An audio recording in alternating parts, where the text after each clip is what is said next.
plan to alter your approach this time round and go for the kill, or you stick to the plan like what? Oh, am I looking there? Okay. Yeah, yeah. I don't know where he's going with this. Again, he's just got a few. He's been saying some pretty crazy things. You know, he's not really being himself, I believe. Again, this karate point Olympian. It's just funny because you know you watch that whole fight and you listen to the commentators the whole fight. They're talking about how all my punches were power punches, and they're am I going to be able to keep that up? You know, am I going to tire because I'm putting everything into my shots?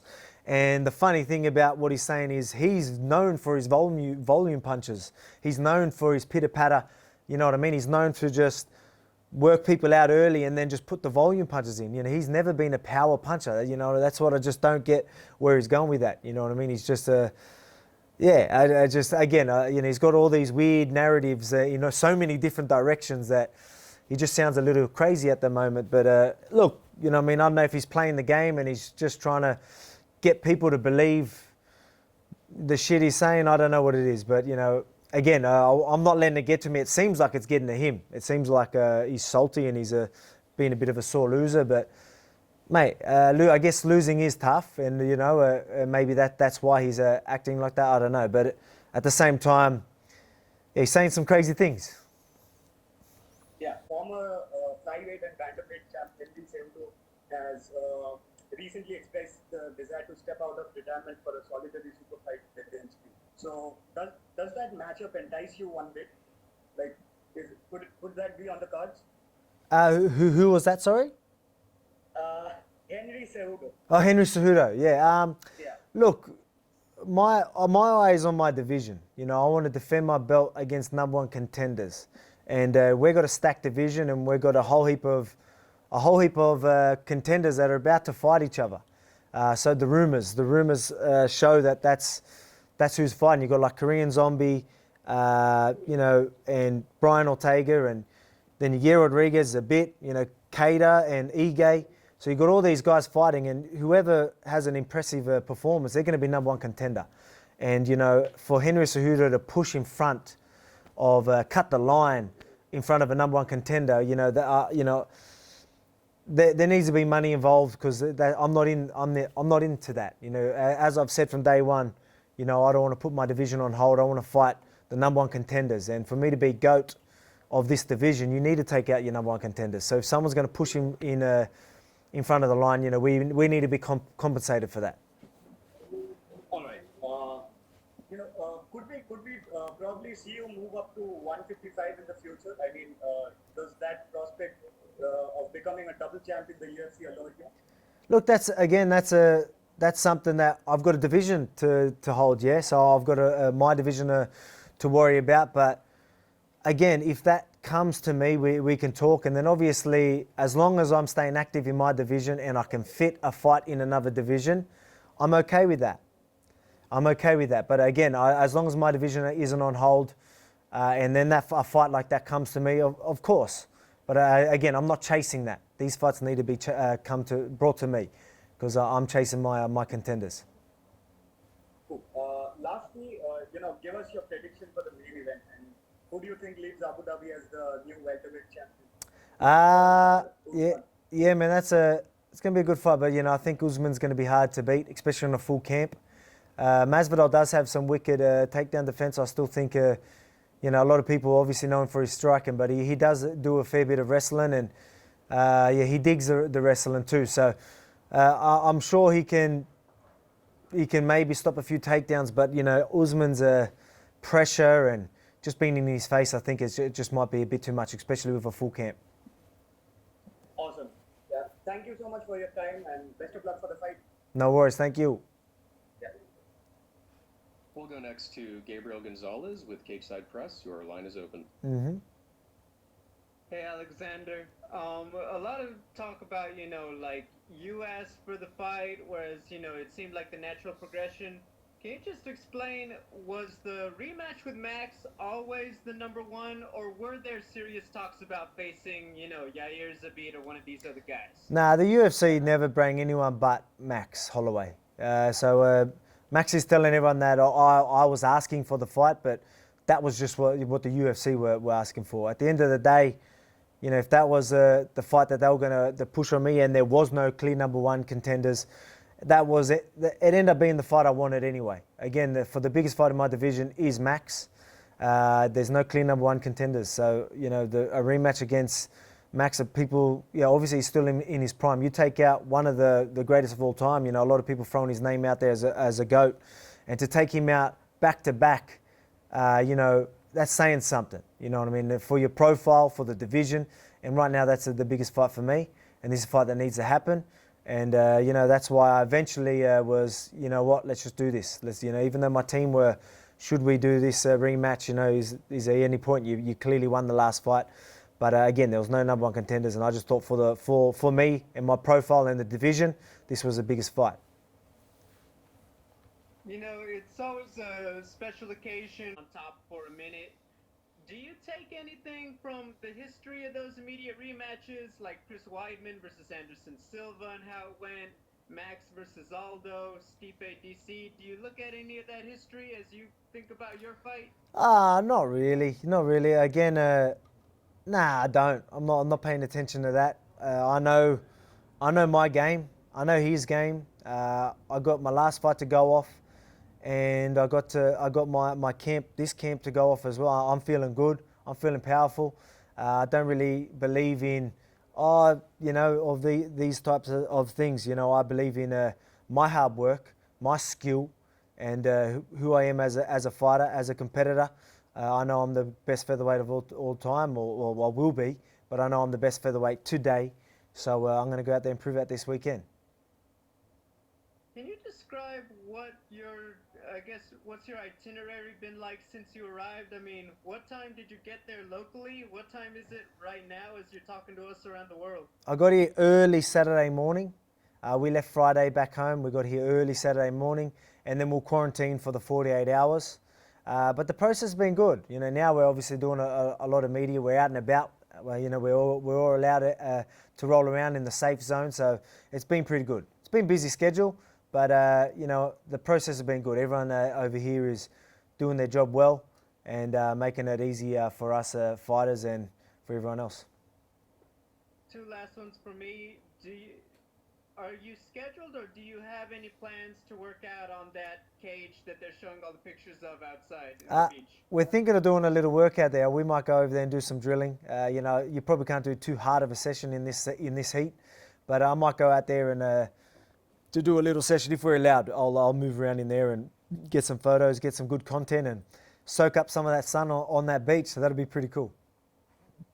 Last one. Did you have any feelings about not getting to be the main event when Burns pulled out and then they scheduled Masvidal? Look, you know, obviously people were mentioning me being a main event. I still knew that there was an option of someone being replaced. For me, it doesn't really matter. You obviously being main event and all the focus on you is good, but at the same time having Masvidal fight on this card as well is big. Obviously, that's more pay-per-views, and that brings you know it's already a stacked card. You know, even with two title fights, it's huge, and then to have 3 title fights and Masvidal as well, and Masvidal being the number one contender. It's big. It makes this card even bigger than what it already was, even though it was still massive. So. I didn't really care about that. I'm glad Masvidal's filling in, and I know I'm putting on a show, and I'll be watching them afterwards as well. Thank you, Alex. Thank you.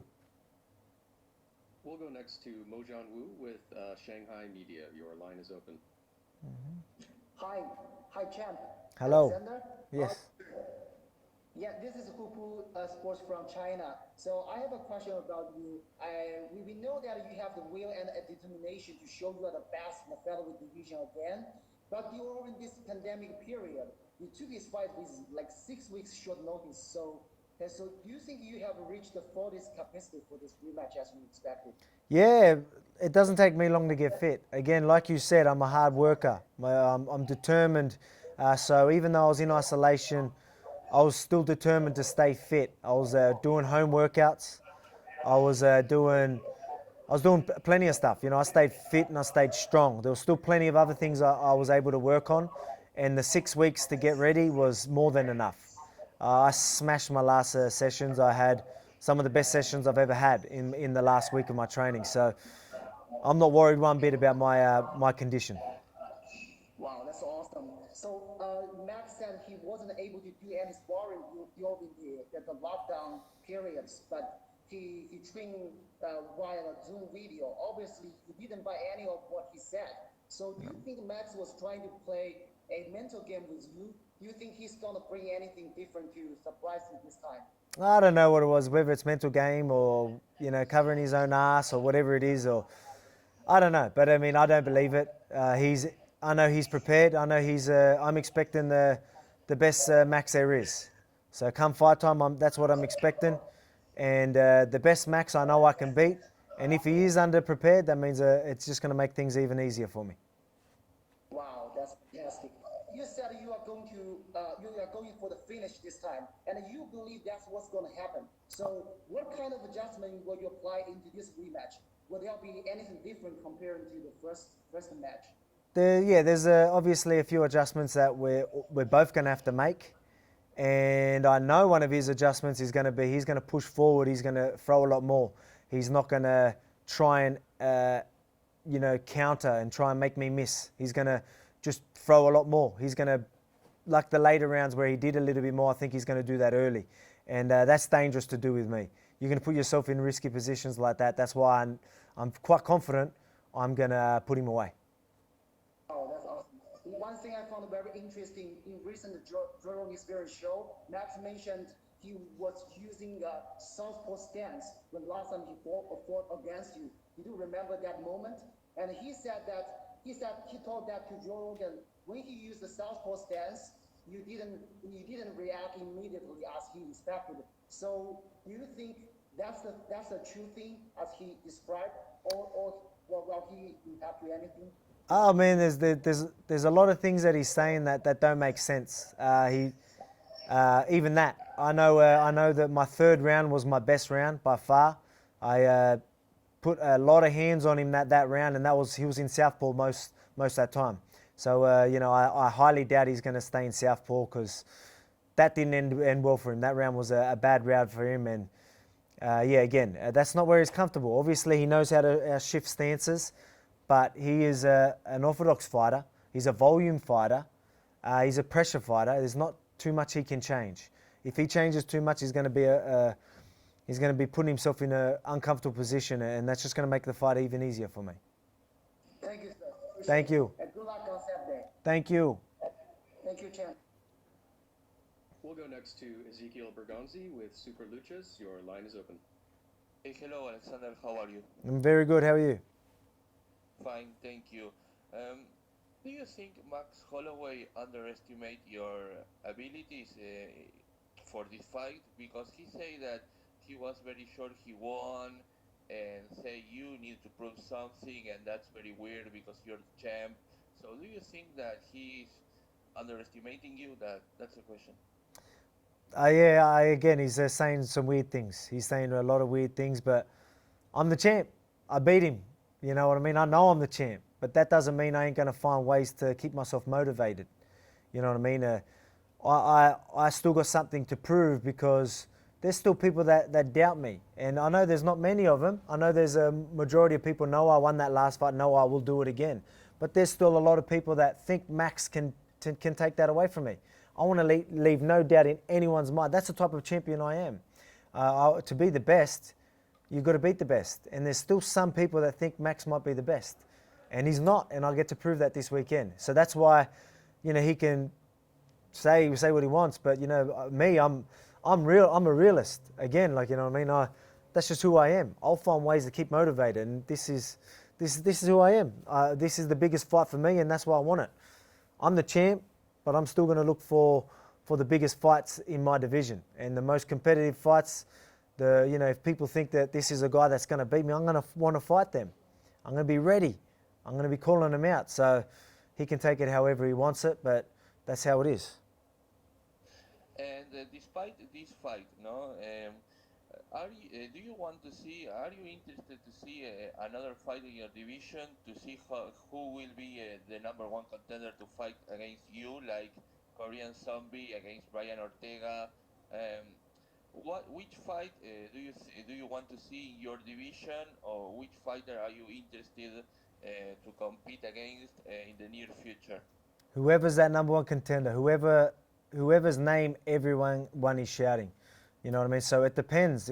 There's some big fights in our division. Our division's stacked, and we've got all the guys that are pretty much in the same position about to fight each other. Whoever wins in the best fashion or most dominant fashion, I'm sure everyone's going to be screaming their name, and that's who I want. Like I said, I want these guys that everyone thinks can take me out. You know what I mean? If you want to be the greatest of all time in your division, this is what you need to do. And this is how it should be done. You know what I mean? I believe in the ranking system, and I want them number one contenders. So whoever's next in line, whoever deserves that shot, can get it. And talking about that, now you say you want to be the best of all time in your division. Do you think that there is that goal is not something that fighters want anymore, because there's a lot of crossing divisions, like for example Cejudo won the flyweight title and then he jumped right away to fight for the bantamweight title instead of defending his belt in the 125 division. Do you want to go from to other way, like fighting first all the contenders and then see if you want to jump to other division? What do you think about that? Man, again, like I've got a division to hold. You know, I'm not all. I get why people want to do that, but again, that's not what it's all about. I don't want to not fight my number one contenders, keep my division on hold, just so I can fight in other divisions, just so I could hang on to my belt. You know, what I mean, a lot of people are doing that, and I don't believe in that. But in saying that, I want to stay active. I want to be an active champion. So me doing that, you know, if I'm fighting my number one contenders and I've got room to fit in a lightweight fight, again, you know, to get that champ status, as long as I'm not holding my division up, I'm all for it. You know, if that opportunity comes to me, I'll be all for it. But I'm not going there chasing it, if you get what I mean. And talking about other topic, now there you can pre-order your children's book. Congratulations! Thank you. And how it came the idea to write that book, and try to reach the children, and talking about your past as a fighter and as a champion. How it came that idea? Well, you know, everyone that knows me knows that I'm a family man. That's just who I am. I take pride in that, you know what I mean? And I take pride in the person I am, you know. As I say, I'm not perfect, but, you know, I at least try to be. I at least try and have morals. You know, I try and stay disciplined.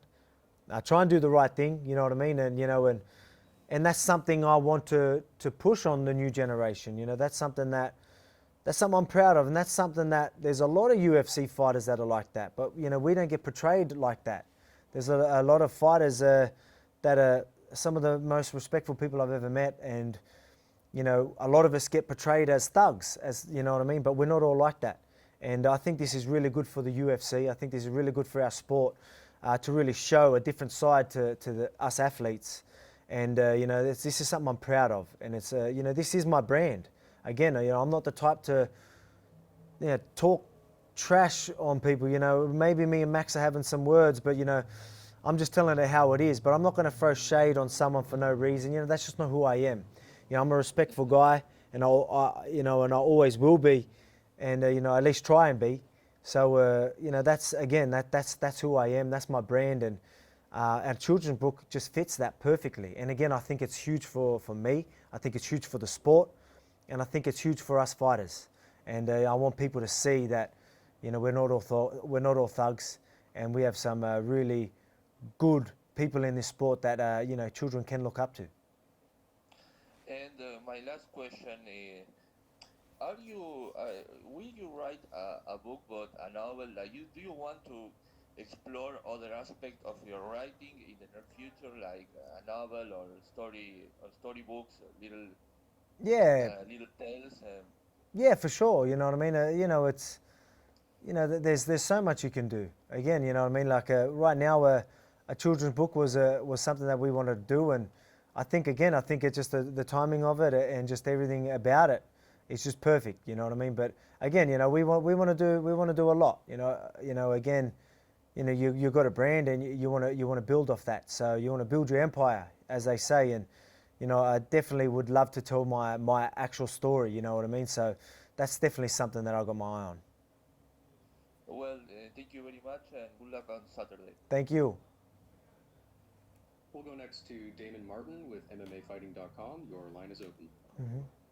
Hey Alex, when we spoke after the first fight with Max, when you were coming out of the hand surgery, you told me that at the time you hoped maybe Max would get another fight, maybe get another win, and the featherweight division could kind of shake itself out a little bit to determine who would get your first title defense. Now, obviously, you can't control a pandemic, kind of delaying things. But was there any disappointment that we didn't see more featherweight contender fights while you were gone? Like the Zabits and Yairs and Brian Ortega's. We didn't see any of those fights, while you were gone.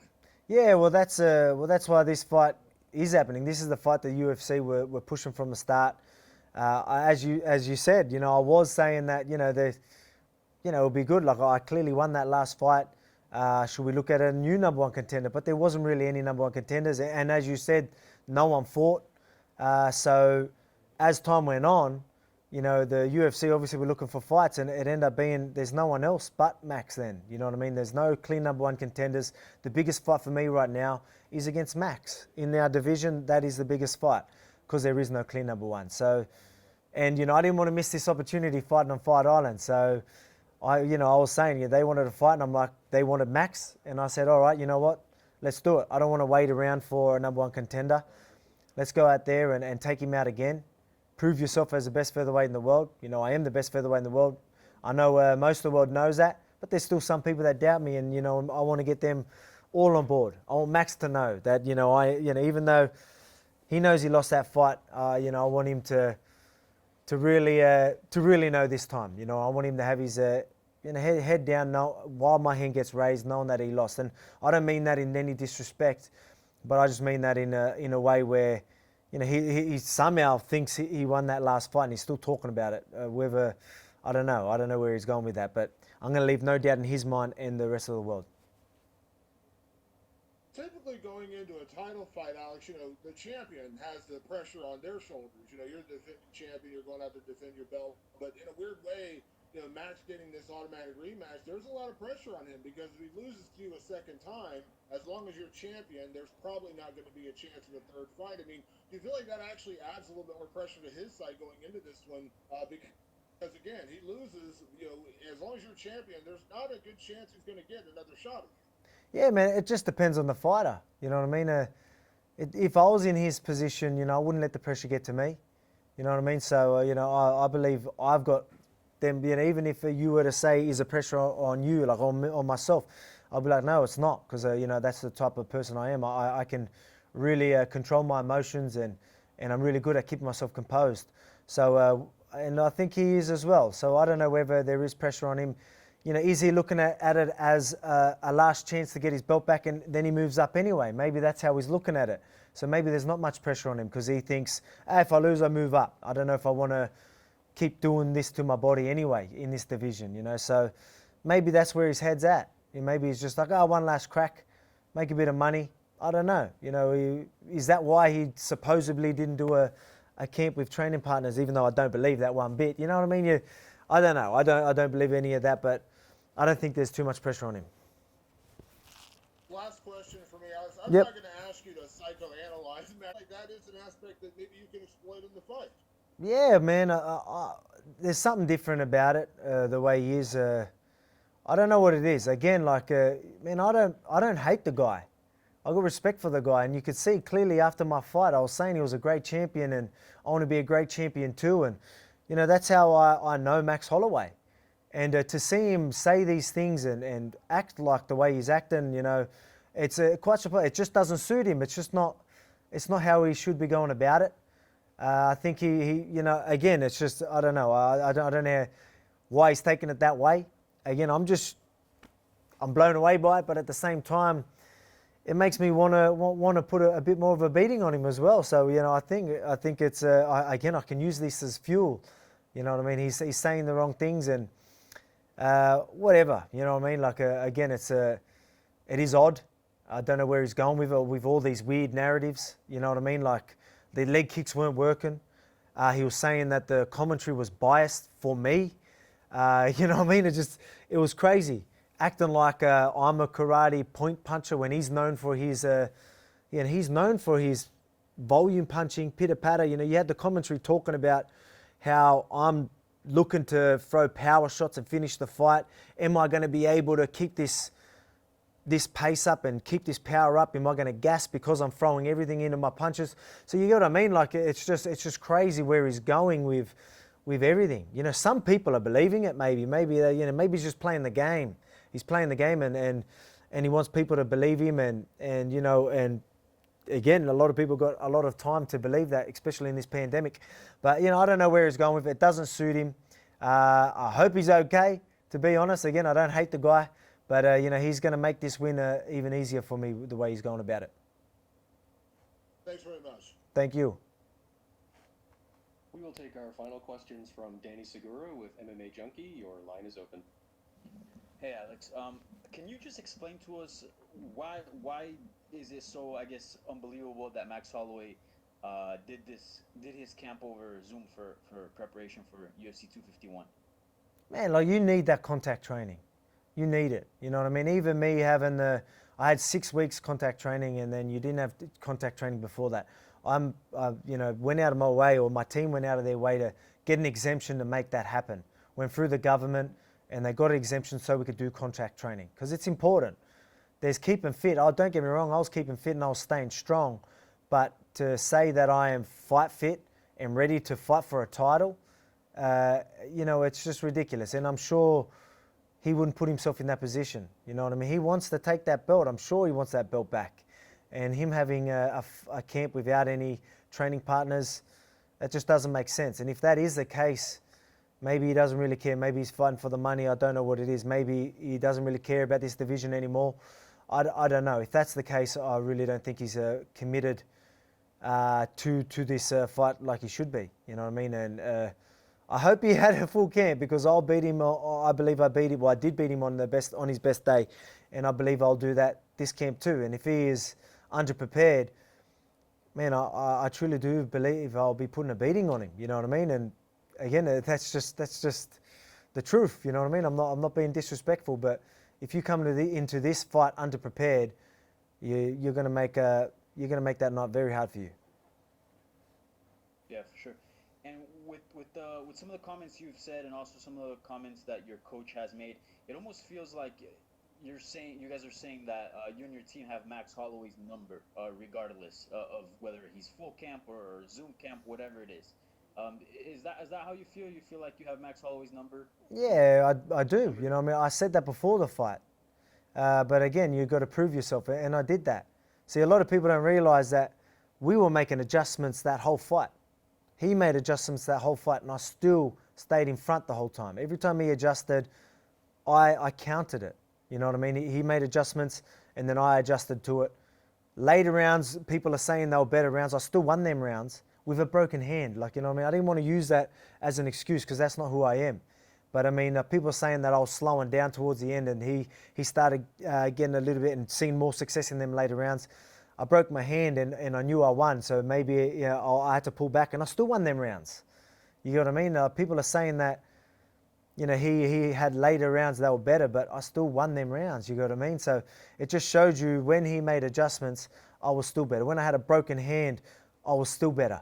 You know what I mean? And again, I'm not throwing shade on the man, but I've just got his number. You know what I mean? And I am the best featherweight in the world, and I proved that December, and I'll prove it again this weekend.